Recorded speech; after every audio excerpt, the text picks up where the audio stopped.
muda, gira, se transforma, evolui, pensa. Time Thinkers Podcast. Junte-se a nós. Viaje no tempo.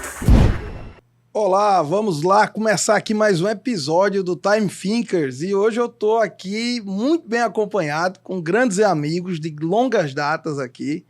Eu tô com meu amigo Valdomiro Figueiredo, especialista em direito médico, e meu amigo Felipe Ribeiro Coutinho, né, que eu não vou nem dizer de quando é que eu comecei a andar com o Felipe, que vai ficar parecendo que eu cheguei numa idade que eu ainda não tenho, pelo menos mentalmente.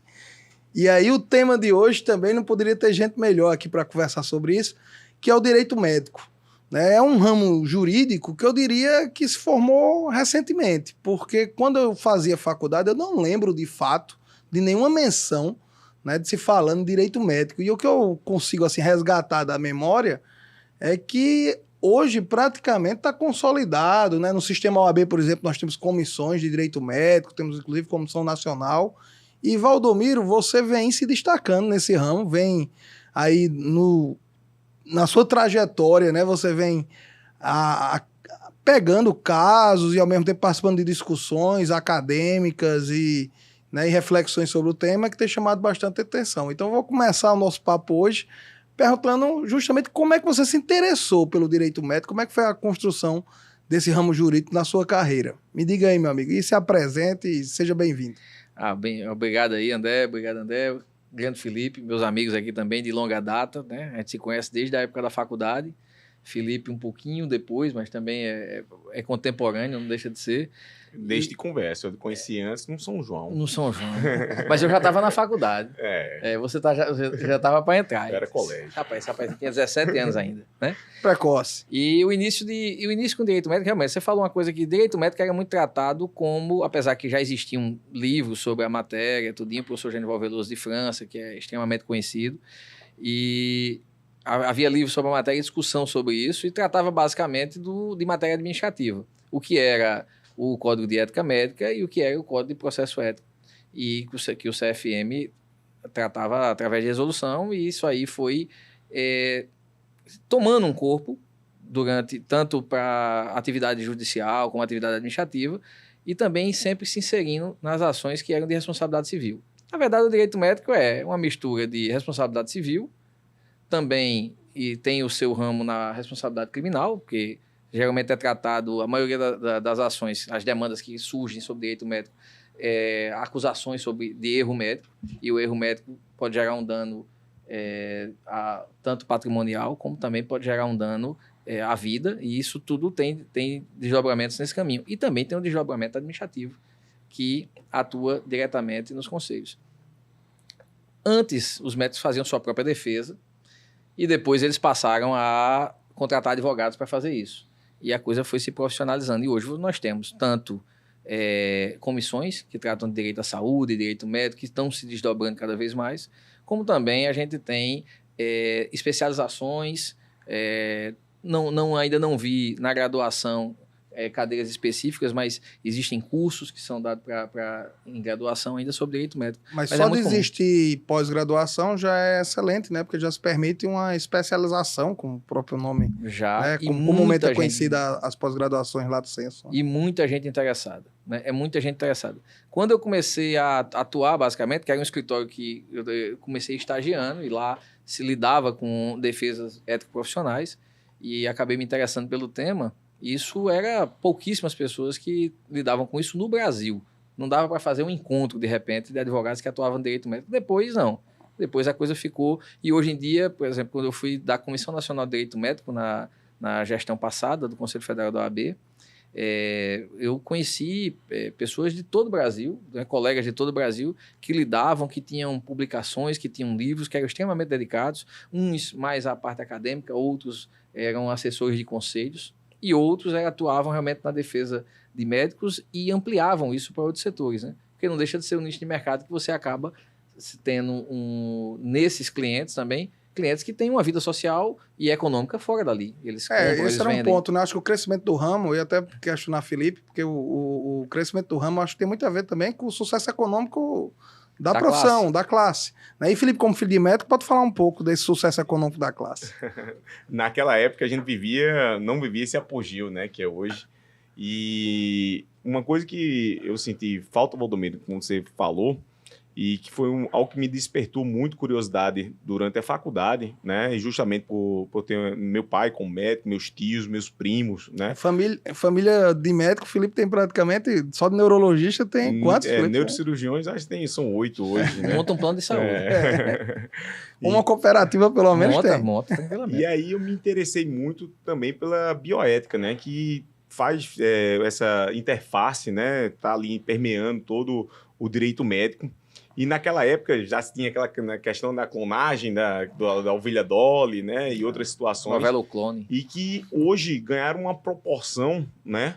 Muito maior, né? Hoje nós já falamos, né? De extrair uma consciência humana, né? E colocar dentro de uma máquina. Quando alguns falam, né, do projeto de Marte, né? O projeto de Marte não são com seres humanos tal qual nós conhecemos, sim, mas com seres humanos com a consciência extraída e colocada, inserida dentro de uma máquina que pode ser ou não, né, semelhante a um corpo humano. Então, dentro dessa perspectiva, como é que está a bioética, a discussão da bioética hoje dentro do direito médico? Olha, a bioética, ela tem... Existe, sim, pessoas, inclusive colegas, que se dedicam quase que exclusivamente a isso, e a discussão é extremamente doutrinária, é ampla nisso aí, e ainda não chegaram realmente a conclusões, né? Então, quando você fala até onde é ético, até onde é o limite ético de se intervir numa vida, colocar uma vida de outra forma que não seja a forma natural, da evolução natural, tudo isso ainda... A gente tem uma discussão sobre aborto hoje que voltou a nortear o nosso judiciário, né? E a bioética também, nesse ponto aí, ela ainda... Existe muito debate. A corrente majoritária, pelo que eu entendo, é sempre aquela pró-vida, né, que sempre define isso e evitar que se há uma tentativa do homem brincar de Deus, toda aquela história, há uma resistência grande a isso, é maior do que a resistência do avanço à ciência. Mas isso acho que está longe, é uma discussão muito complexa, ainda está longe de haver uma conclusão ou uma maioria. No âmbito da OAB, a gente tem os provimentos, né? Os provimentos da OAB. No âmbito do Conselho Federal de Medicina, né? O CFM, como é que se chamam essas normativas? Porque só para o público, né, acompanhar bem a discussão. Geralmente são resoluções. Resoluções, lá se chamam resoluções, né? Porque o que o Felipe falou é muito interessante, né? São questões muito polêmicas, né? Você pode ter aí aborto, eutanásia, engenharia genética. Teve uma agora recente que está ligada a uma das áreas que eu atuo, que é o direito de família, que era uma discussão sobre se o sêmen, né, de uma pessoa falecida poderia ou não, né, ser utilizado para fecundar ali um óvulo. E o STJ recentemente chegou ao entendimento que só se houvesse autorização expressa, né, em vida. Exatamente, do falecido, para que pudesse utilizar o seu sêmen. Porque isso gera também reflexos, né, na sucessão e fora da ordem, né, por exemplo, de uma bioética mais ampla, mas do ponto de vista estritamente jurídico, né, isso traz problemas, né, ou não só problemas, mas situações que merecem um tratamento diferenciado por parte do judiciário. Eu só me lembro a lição do meu professor Eduardo Rabenrosch, que dizia que o carro do direito quebrou. E nessas questões, para mim, quebra rápido, porque como é que você vai dar validade a uma vontade que não há mais personalidade? Ou seja, uma vontade pós-mortem é uma vontade sem personalidade, porque a personalidade jurídica se extingue com a morte. Então, esses desafios da bioética são sempre, né, intrigantes, porque eu acho que não tem longe, né, de passar consenso perto. Eles fazem, né, paralelo com o testamento? Não, fizeram um paralelo, né, com relação à doação de órgãos.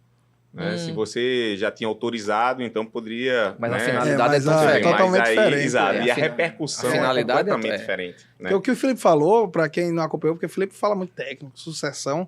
Imagine que você, de repente, meu pai deixou um sêmen aí, que meu pai já faleceu. Pode nascer um irmão. E pode nascer um irmão meu, que ou agora irmãos. tem direito, ou irmãos, né? Que agora tem direito a uma herança que pode estar em partilha ou já partilhada. E como é que fica isso? essa Então, história do imaginem quantas E essa história do confusões tempo é podem assim, surgir o a SEMI partir é lá do disso. passado, vai valer antes da morte dele. É porque a questão aí é Da a parte, paternidade, né? a parte da preservação, né, vamos dizer assim, da produtividade do sêmen é tranquila hoje em dia, né? Eu acho que por décadas, né? Isso. Se consegue guardar. conservação, a nitrogênio conservação, líquido é. Não, e aí você vê, são casos sui generis, apaixonantes, porque quem vai discutir bioética vai ficar realmente apaixonado por um tema desse. Até que ponto você pode chegar aqui no direito de família, no direito sucessório, no direito civil, né? Até que ponto é crime. Então, isso sim são discussões bem mais doutrinárias, em casos bem mais específicos, do que no generalismo, a maior parte do problema que envolve direito médico está enquadrada nas acusações de erro médico. Então, isso aí não vou dar porcentagem aqui, né? E isso teve uma repercussão, até por conta dessa situação que o André colocou, de ser uma disciplina, vamos dizer assim, um ramo do direito mais recente, porque houve uma acentuação muito grande, principalmente pós-Constituição de 88 e depois pós-Código de Defesa do Consumidor, que ali colocou o médico também como prestador de serviço, equiparando ele ali, enquadrando ele como dentro de uma relação de consumo, né? E isso gerou muitos debates, né? Sim, inclusive ficou hora como obrigação de resultado, hora como exato, obrigação... se é cirurgia plástica ou se é uma cirurgia... Obrigação de meio, né? Que exato. Aí a gente entra no que foi a minha tese, que é justamente a responsabilidade civil. Ela é para ser, pelo Código do Consumidor, subjetiva ou pode ser objetiva se o juiz quiser. Com a mudança do CPC agora, aí ele pode atribuir, mas antes... O médico é só respondia de forma... A regra era subjetiva. Né? Então, a objetiva, inclusive, era fruto de uma decisão jurisprudencial do STJ quando se tinha obrigação de resultado, que era o caso da cirurgia plástica. Né? Mas depois isso foi relativizado por anos, né, na justiça, e agora isso é uma semente talvez plantada ali no 2010 a 2012, que é basicamente onde essas teses começaram a surgir, inclusive aqui eu também advogava. Agora é que a gente está vendo o resultado sobre isso. Mas quando vem um resultado sobre isso, já está em dissonância com o atual Código de Processo Civil. Então, quer dizer, a legislação também, o carro do direito parou, como você falou. O direito não está conseguindo acompanhar como é esse tipo de relação. Isso é um desafio. Agora, trazendo um pouco, a gente estava lá nos laboratórios genéticos, vamos trazer um pouco para a nossa realidade mais aqui, né, regional. E a gente sabe que uma parte da medicina, digamos assim, tem uma importância muito grande na prestação do serviço público de saúde. E é uma relação sempre muito complexa, né? A gente, na verdade, tem um país que é extremamente complexo, a relação de qualquer atividade econômica com o poder público, né? Aqui, lei de licitações, a questão da improbidade administrativa, questão como também o próprio controle, né, fiscal, por meio da lei de responsabilidade fiscal, tudo isso. O regime, né, de contratação. O regime de contratação, se é eletivo. Isso, perfeito, se tem a obrigação de concurso ou não. E a gente sabe que na Paraíba teve um episódio muito forte, que foi a questão da... A gente tinha um modelo praticamente disseminado, que era a organização dos médicos em cooperativas, e esse modelo foi, a gente pode dizer assim, né, ele foi combatido com muita veemência pelo Ministério Público do Trabalho. E acabou que meio que parece que, no final das contas, com o apoio do próprio governo do Estado, o Ministério Público ganhou essa guerra. Como é que está isso hoje, Val? Como é que você vê essa situação? Como é que os médicos hoje se organizam? Como é que foi essa questão, melhor dizendo, da cooperativa, né, aqui? E depois a gente entra como é que hoje os médicos estão se organizando para servir, né, ao serviço público de saúde. O Hospital de Trauma foi criado em 2001, né? Foi inaugurado em 2001. E ele havia um problema enorme, porque era um hospital com uma atuação específica, de grande monta, né? Não se tinha um hospital que tinha esse tipo de atendimento aqui, concentrado tudo num canto só, e precisava dos especialistas para esse tipo de hospital. Então, ortopedia, cirurgia geral, neurocirurgia. Então, isso era muito, muito, muito constante. Existia aquele limite de vínculo público que a gente tem, né? E os médicos não poderiam ter mais que 2 vínculos, e de repente surge um terceiro vínculo, que seria estar no Hospital da Trauma. Que só para a gente comentar o que foi a tecnologia nesse ponto, né? Antes tinha médico com 5 vínculos, 6 vínculos, e ninguém estados, sabia. Né? Quando a informatização chegou, os dados vão sendo cruzados. A AGU fica em cima, tem tudo. De repente descobriu que tem gente que trabalhava mais de 24 horas por dia. Aqui ali chega médico para dizer, olha, recebi uma notificação aqui, e aí a gente tem que avaliar como é que... Você tem que sair daqui, você não pode ter 3 vínculos. E aí, o que aconteceu? não dava para contratar e não dava para remunerar esses médicos naquela época, porque o orçamento não ia caber. Eram médicos de uma especialização maior que exigiam um valor maior para ser contratados.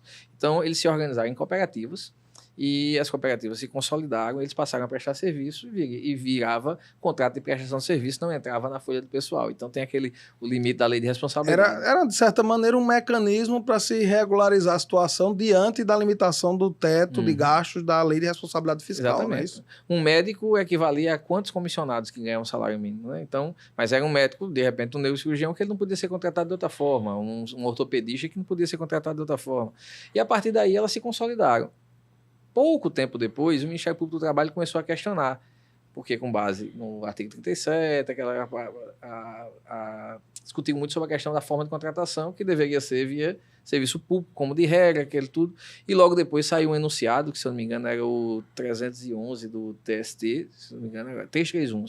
Então, foi uma súmula 331 do TST, que tentava disciplinar e não reconhecia a prestação de serviço cooperativa como reconhecia esse tipo de contrato como uma forma de burlar o acesso ao serviço público, porque existia carreira de médico. Exato, evitava a questão do concurso público, né? A partir daí começou esse combate, até que veio uma ação civil pública, que ela durou de 2006 até 2013, até 2011 mais ou menos, e até que chegou e transitou em julgado, mas logo que ela transitou em julgado, o governo do estado da Paraíba, na época, contratou, acho que ao final de 2011, se eu não me engano,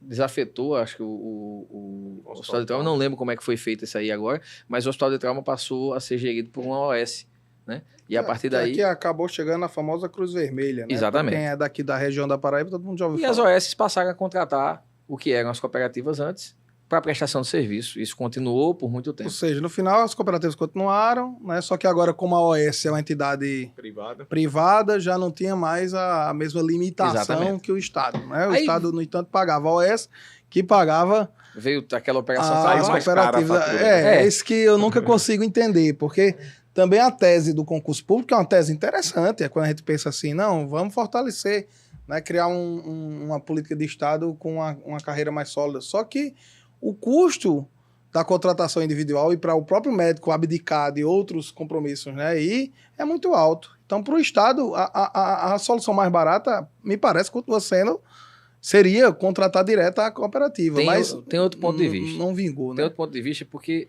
tratava-se de um hospital que deveria ser na capital, deveria ser enorme, deveria ser de ponta, com especialistas de ponta. Se você fosse... colocar por concurso público, esse especialista de ponta lá, que ia entrar com 30 anos, depois ele não ia ter interesse nenhum depois de 10, 15 anos, estar se atualizando, a não ser que fosse uma vontade própria.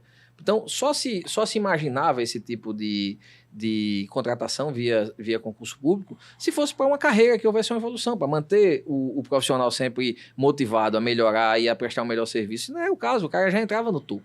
Né? Existe essa reclamação em diversas outras áreas. Você não pode pegar um profissional de TI de repente e fazer um concurso. Em 10 anos o cara está jogando paciência ali no computador. Não vai se imaginar que ele vai ter, sem nenhum incentivo de evolução na carreira, querer melhorar e querer prestar um bom serviço. Você parece que está atacando a estabilidade do servidor. Não, eu estou colocando que alguns serviços específicos eles devem ser contratados à parte mesmo. Então, o serviço que ele nunca vai mudar, o cara que vai fazer um concurso para aquilo que ele nunca vai mudar, ou não tem um plano de carreira. Porque você vai fazer um plano de carreira, mas um plano de carreira dos juízes, por exemplo, eles começam numa comarca lá do interior e vêm e tem aquele incentivo de chegar até João Pessoa, digamos. Um plano interessante, já começa no teto constitucional quase. Pois é, já começa no teto, e vem acumulando até chegar aqui. Não teria isso para médico. Qual era a motivação? Então, a ideia é que, para eles poderem pular esse tipo, eles não tinham como fazer um plano de carreira para os médicos na época, eles contrataram através disso. Vocês sabem, eu sou entusiasta do cooperativismo. Eu acho que o cooperativismo é a forma mais justa de se distribuir renda entre quem sabe fazer a coisa. Mas existia uma crítica também, porque essas cooperativas acabavam se entrincheirando, né? E não permitindo também o ingresso, né? De novos profissionais, né? O que impedia também o acesso e que isso seria oportunizado, né? Através de um concurso público. Pois é. Só para você pegar a emenda de Felipe aí, já... Inclusive tem essa alegação nessa linha de formação de cartel, né? Isso Que foi era a um ideia de que, justamente, essas espécies de fazer uma espécie de panelinha que podiam controlar determinadas Exato. especialidades médicas. É aquela história, nem advogados são todos da mesma área, nem médicos, né? Então a gente tem que ver. Então, nesse caso, a gente tinha aqui, eu vou dar um exemplo de uma cirurgião pediatra. Cirurgião pediatria, há 10 anos, tinham cerca de 16, 12 aqui e 4 em Campina Grande.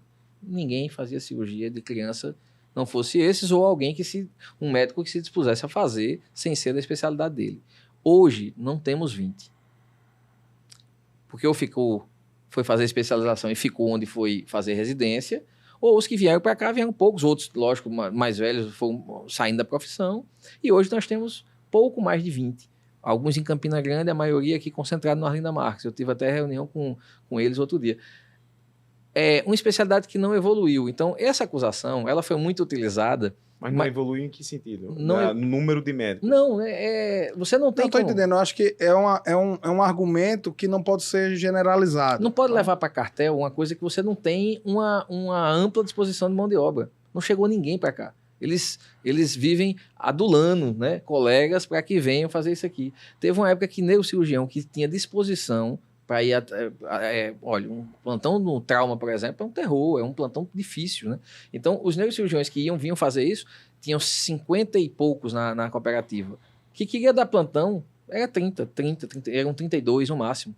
E era rezando. Hoje em dia já está chegando mais médicos. E eu nunca vi, nesses anos todos que eu advoguei, lá haver uma recusa de um colega para tentar restringir mercado. Porque a cooperativa se forma com 20 pessoas. Se chegarem outros 20 profissionais e forem barrados, ele monta dele e faz a concorrência, porque isso, para mim, é o ápice de uma boa prestação. É você ter uma concorrência cooperativista.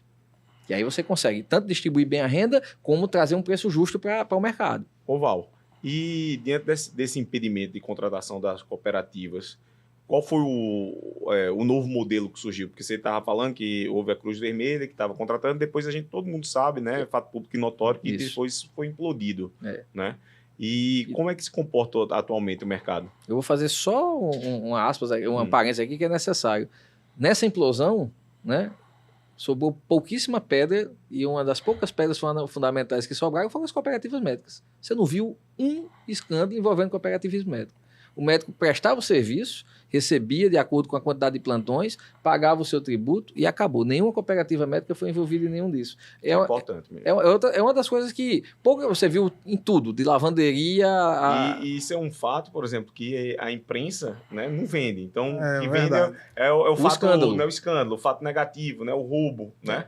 Mas o fato positivo, né, de ressaltar essa situação das cooperativas, né, que não foram envolvidas nesse mar de lama, é importantíssimo. Mas tem um fator aí, viu, Felipe, que eu não tenho a experiência de Valdomiro, mas trabalhei também em cooperativas, e eu acho assim que o problema da cooperativa, até jogo para você, é que tem um lance assim, há muita horizontalidade, eles realmente, no geral, né, você tem essas cooperativas de profissionais, principalmente da medicina, eu trabalhei com algumas, você vê que tem muita horizontalidade, eles são colegas, né, se tratam com muito respeito e com muita audição ao outro, mas aí falta um pouco também aquela história do velho ditado, panela que muita gente mexe, ou sai crua, ou sai queimada.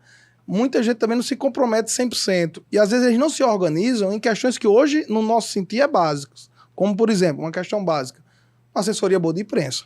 Então, eu percebi que nas estruturas das cooperativas que eu tive contato, a estrutura era o mínimo mesmo, porque o negócio é deixar o lucro máximo, que pensando em termos de gerencial não está errado, e eles distribuíam o lucro máximo entre os cooperados, de acordo com a produtividade, etc. Uhum. Mas faltava, dentro de um ambiente hostil, né, que era patrocinado principalmente pelo governo do Estado, que a verdade era essa, né, o governo do Estado, que foi depois quem mais se envolveu no escândalo de corrupção, né, e isso é público e notório, como disse Felipe, né, mas faltava a eles uma organização mínima de ganhar um pouquinho essa guerra de formação, de pelo menos tentar, não de ganhar, porque comparar com a máquina estatal é impossível, né, mas pelo menos tentar jogar a versão deles dentro do público e da sociedade. E eles não faziam isso. Eu cheguei a advogar simultaneamente para 4. Apenas uma teve assessoria de imprensa por um bom tempo. E realmente essa fez muita diferença. Inclusive, grande parte das vitórias eram porque a gente conseguia externar ao público o que estava acontecendo. Mas Eu me lembro o governador, né, o ex-governador do estado, o Ricardo Coutinho, chamava de máfia branca. Ele falava, era essa expressão que ele falava. Então isso assim, é denegrir uma categoria inteira, né? E de novo, cometendo o erro de generalizar. Isso começou no município, né? Sim, que é verdade. Foi o primeiro que tirou. Quando ele já era gestor também, né? Isso? Ele foi o primeiro que afastou a cooperativa do município. Depois, quando foi governador... Mas assim, quando foi governador, acabou entrando nas OS. As OS acabou dando. Uma coisa boa de lembrar é que o delator, né? Ele tinha coisa de centenas de horas de gravações, né? E não tinha nenhuma gravação que envolvia a cooperativa. Agora, o resto ele envolveu quase todo mundo. Com certeza ele gravou também as conversas. Possivelmente, eu fiquei louco que vazasse uma conversa nossa. Não vazou uma conversa porque não tinha sentido, é como você disse. Mas sabe por que é mais difícil? Importante. Sabe por que é mais difícil a corrupção? Porque é o seguinte, a cooperativa tem eleição de 2 a 4 anos. Muda uma diretoria inteira. Todo mundo se mete porque são todos, você falou, é tudo horizontal. É muito difícil numa cooperativa com uma diretoria que é sendo renovada e é obrigatoriamente renovada, geralmente eram 3, né, diretores e sempre um tinha que renovar no mínimo. Quando acontece isso aí, é muito difícil que não haja aquela conversa que espalha a notícia. Então, a cooperativa tinha muita dificuldade, por exemplo, para quem lidava com a cooperativa, de manter segredo de qualquer coisa. Até quando a gente ia renovar contrato... engraçado que até entre eles, né? A gente passava, de repente, alguma estratégia de como a gente ia fazer para renovar o contrato. Isso chegava para o gestor já chegava para a gente já com a solução pronta, ou barrando o nosso pleito. É normal isso aí acontecer.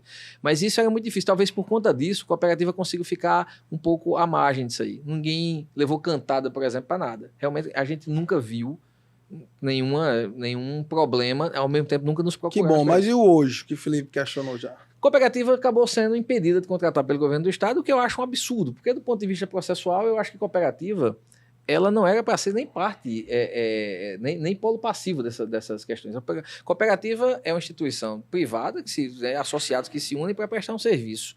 A sociedade, né? Na formação jurídica, ela é uma sociedade. Mas como elas podem ser proibidas de prestar um serviço onde todo mundo é permitido de prestar serviço? Não há cabimento. Então, até porque, se a gente pensar, livre iniciativa pressupõe também igualdade de oportunidade, que é a livre concorrência. Quem pode ser vedado é o Estado. Tudo bem, eu até entendo. Agora, a cooperativa ser parte demandada disso aí, que eu acho um absurdo. Mas seguiu-se, transitou em julgado isso aí. Eu creio que é possível se reverter se houver vontade do governo do Estado ou do município.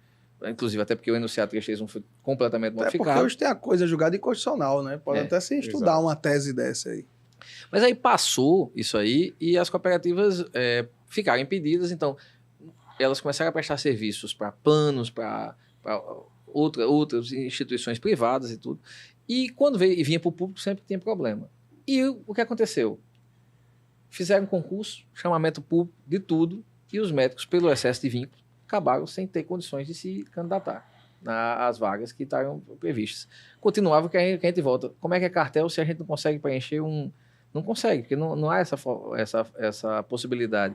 Então, o que é que os médicos fizeram? Eles saíram do modelo de cooperativismo e foram para modelos para fazer sociedades limitadas para poder prestar o serviço, basicamente, uma característica semelhante. Aliás, a mesma característica que era na prestação de serviço para a cooperativa, são os profissionais com a mesma especialidade, mas agora organizados numa sociedade limitada. Numa sociedade limitada. Ou seja, saiu-se de uma sociedade simples, com um cunho mais econômico-social, horizontalidade, mais democrática, para um modelo mais empresarial estrito senso, onde você vai ter a possibilidade de regular com muito mais elasticidade, podendo ora puxar mais para uma sociedade de pessoas, ora mais para uma sociedade de capital, conforme o gosto do freguês. Ou de repente um grupo menor se junta e fica com um controle acionista maior e vai mandando nos demais e a gente começa a ver de novo o que é uma horizontalidade, inclusive, em respeito à posição na sociedade, e você de repente vai começar a ter níveis dentro de uma sociedade comercial. Ali olhando nessa perspectiva, sem dúvida, mas olhando por outra perspectiva, isso trouxe a necessidade de um estudo de estruturação societária muito grande para o profissional que vai ser contratado, que vai participar de uma sociedade dessa. Justamente por isso também. A figura de uma administração bem mais simplória, como né, bem mais... não vou dizer simplória, mas ela é diferente, mas de todo jeito ela é mais fácil. Porque na cooperativa há uma regra geral, né? Uhum. Enquanto que nas sociedades limitadas você tem um maior espaço, né, para disciplinar regras de votação, de participação, de distribuição de lucros, enfim, né? É um leque muito mais amplo, né? E, consequentemente, isso demanda um serviço jurídico, né? Também muito mais profundo. Bem mais intenso. Né? E aí, como é que tem se comportado isso? Como é que os regramentos dessas sociedades limitadas, né, de médicos para prestação de serviço, eles têm se comportado, principalmente com relação àquela comparação que você agora fez, né, entre a horizontal, eita, que agora não sai mais. A horizontalidade.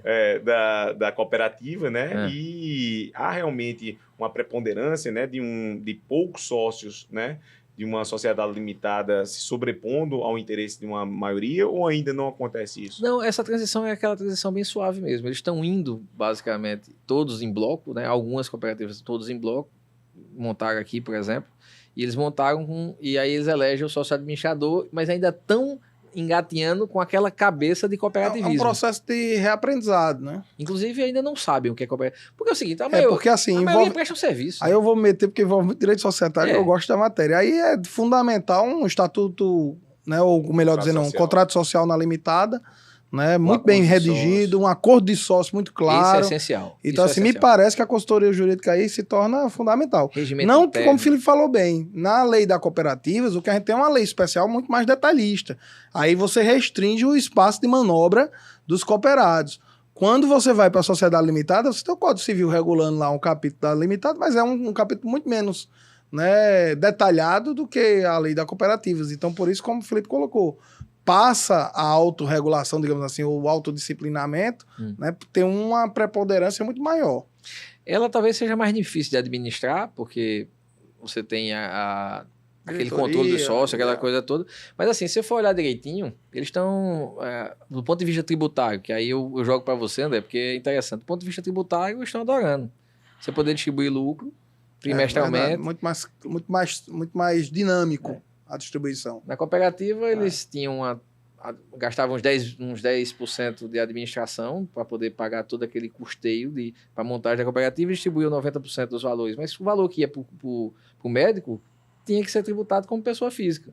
Então, o médico a maioria dos médicos hoje é uma profissão ainda muito bem remunerada, em comparação às demais profissões. Eles geralmente tributam nas alíquotas maiores.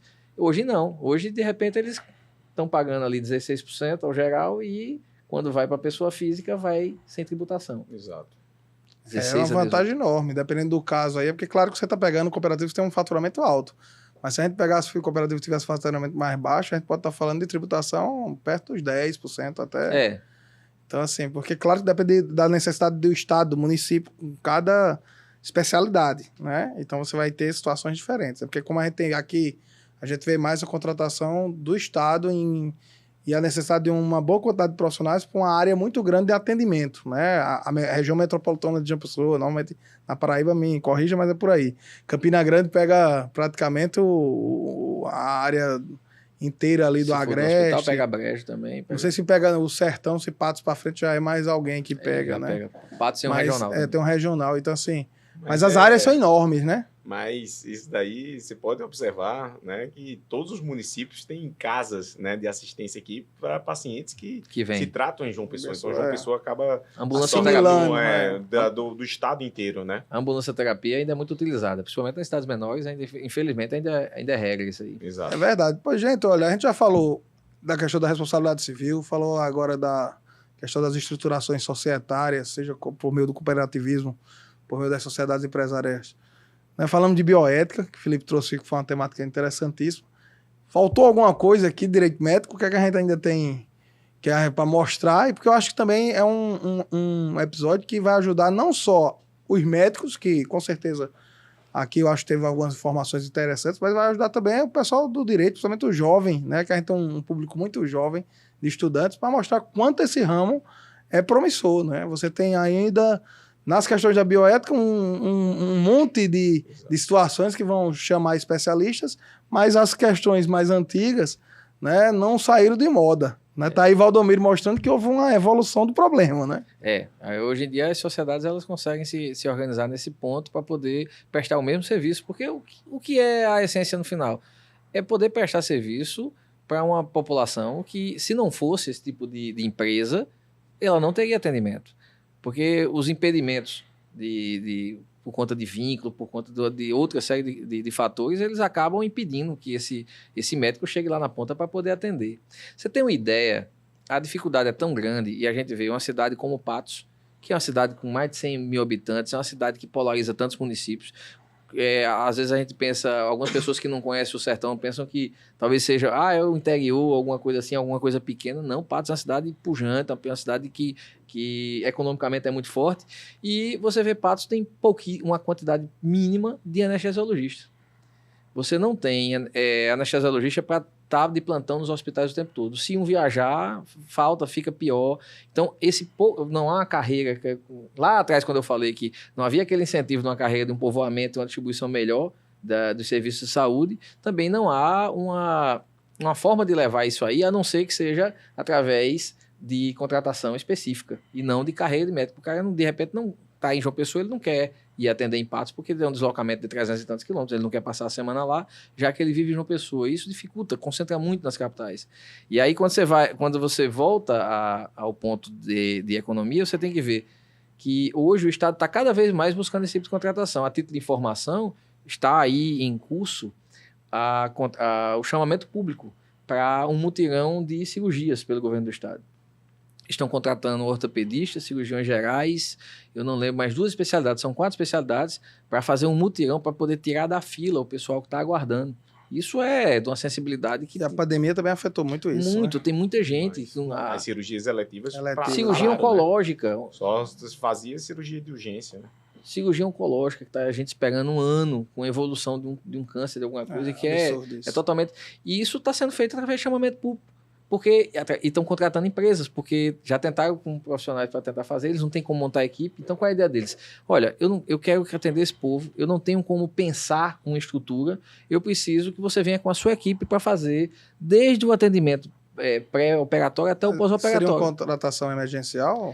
É contratação emergencial. É porque ainda estão, né, com os decretos aí da pandemia. A pandemia vai demorar a sair, né? Ainda estão segurando. Mas é uma forma. E como é que eles iam fazer isso? Só vão conseguir fazer Pelo isso... menos nesse caso é uma forma para o bem. Né? E eles só conseguem fazer isso porque existem empresas especializadas, capacitadas e com know-how e com a forma de poder prestar esse serviço. Se fosse os médicos soltos... né? Por isso que as sociedades empresárias nesse ponto conseguem também atender essa demanda. Exatamente. Agora, só para a gente terminar, porque você falou no início, mas a gente acabou comentando pouco, ainda há necessidade de uma atuação jurídica também naquela parte que você falou dos procedimentos éticos, médicos, assim, o CRM, como conselho, né, de regulador e fiscalizador da profissão da medicina, ele é um conselho muito atuante, tem um quantitativo de procedimentos e de processos que acabam também servindo de nicho profissional para a advocacia auxiliar os médicos nessas defesas éticas disciplinares? Tem. A demanda aumenta a cada ano. Praticamente há 20 anos que eu vejo isso, a cada ano eu vejo mais casos. Como também tem mais colegas no mercado trabalhando com isso, a gente também não vê, às vezes, essa quantidade chegar até o meu escritório, mas eu percebo também que chega até a mim consultas e tudo. E há um nicho de mercado de trabalho só no conselho, nas defesas do conselho também, que são as defesas dos processos éticos profissionais, como também a civil e criminal. A área criminal, criminalização de médico tendo que responder e a delegacias ou a justiça criminal para poder participar de depoimentos, perícias e tudo, isso tem acontecido com uma frequência maior. E aí agora... Além desse mercado todo de atender, a gente está vendo uma produção legislativa, normativa muito grande por parte do Conselho Federal de Medicina. O Conselho Federal de Medicina já editou, em 10 anos, muito mais do que nos 20 anos anteriores, talvez, em termos de normas novas, de conhecimentos. A telemedicina, por exemplo, é algo novo, ele vem regulamentando. Então tem muita... Que resistia muito, né? E aí na pandemia a coisa andou e em algumas áreas funcionou, né? Exato. A grande maioria hoje, um atendimento de urgência, né? Você, até mesmo com o seguro de saúde, quando você vai para o exterior, o primeiro atendimento é por telemedicina. A telemedicina é um vale que a gente tem que passar ainda outras 2 horas aqui para poder ver. É bem infelizmente, a gente não tem esse tempo. E eu já vou agradecendo aqui, né, ao meu amigo Felipe Ribeiro Coutinho pela participação. Felipe, muito obrigado por estar aqui. Eu quem agradeço, André, agradeço também a participação do Valdomiro. Né? E saibam que vão ser duas figuras que vão ficar vindo mais aqui. Estão se associando aqui, vão virar Thinkers. A gente vai ter, se Deus quiser, podcast aqui com o Felipe, com o Valdomiro, cada vez mais. E meu amigo Valdomiro, obrigado pela aula, né? Rapaz, aula não. Eu vim aqui só ouvir vocês e trocar ideia, viu? Mas eu que agradeço aqui o convite, achei muito bacana ter participado. A gente vai participar de novo outra vez aí, trazendo de repente para discutir telemedicina. Vamos mesclar, né? A última mesa só de direito, depois a gente faz traz os médicos aqui também pra gente ouvir a versão dele das coisas e dos problemas, que aí fica mais interessante interdisciplinar. Mas é isso. Agradecendo aqui mais uma vez a todos vocês, nossos thinkers, né, que nos incentivam aqui a continuar. E esse foi mais um episódio do Time Thinkers. Até a próxima, se Deus quiser. Forte abraço.